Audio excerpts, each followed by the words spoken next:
I have a message for those who don't like me in the church or wherever. I don't like you either, but I still love you the way God tells me to love you. Love your neighbors. I forgive you. If that means I need to stay away from you, I might like that. But to let you live your life, have your views, your freedom of choice, I can contest your views, your perspectives. I challenge you to contest your own views and perspectives. I challenge my own views and perspectives. And, you know, I'll try to like you. I actually try to, but there's a lot of people I certainly don't like. I certainly don't like somebody that's always picking on me, hating on me. I don't like being around people who talk bad about other people for little stuff they can't help, what they look like or whatever it is. Um, we can certainly. I'm one that tries to work out, eat good, stay in shape.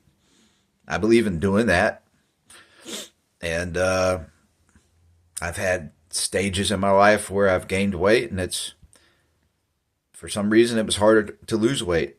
Sometimes harder to lose weight at some times than other times, and whether that was something in my appetite that was hard to control. Sometimes I've had better control than other times.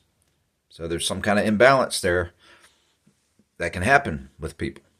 And I know there's people that's never experienced that before. I know people who have never had an appetite problem, almost never, right? And they don't understand those kind of things. And I can see why they wouldn't. But those things do exist. Anyhow, that's just an example, though. But, I could think that through harder. Is it okay for me to not to like somebody that doesn't like me? Not just because they don't like me, but is it okay not to like somebody but still love them because you're commanded to love them? So I'm commanded to love them, and I have a theological perspective of people.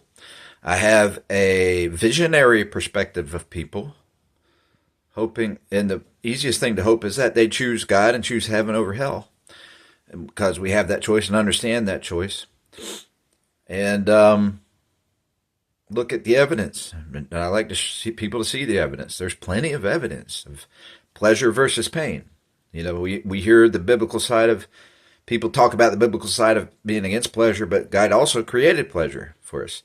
And he's also showing us heaven is pleasurable and hell is painful. And it's a good pleasure. Heaven is a good pleasure, not a vain pleasure. There is vain pleasure on earth. And I won't get into that because I want this to be short. So, am I right to say, for those who don't like me, I don't like you either, but I love you in the way God's commanded me to love you. I have a good vision for you. I try to have positive. I try to be optimistic about you. I still try to see so that causes me to still actually like most people, even the people that don't like me. I actually guess I do tend to find a way to like them. All right. But there's certainly some people that make that almost impossible, and I have to do my best to put up my guard or stay away from them.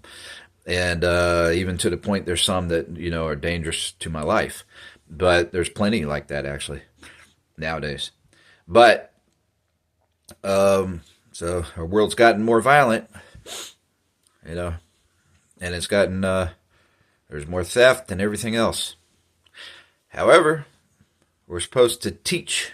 I like to teach people that those things are wrong, because those are real truth. Crimes are crimes against loving your neighbor. And that's in God's 10 Commandments. Those are crimes we can teach, and we can, it's not, so true crimes aren't always, if somebody likes coffee, that's not a crime, or what kind of medicine they like to use. Right? So we've created man-made crimes with medicines and things like that, which have caused us to overlook, and we use those excuses for people stealing and all those kind of things. The stealing didn't come from people taking medicines. It came from people playing games with medicines, the producers usually, or thieves taking over that market. Okay, I'm going to go for 5 minutes. Bye.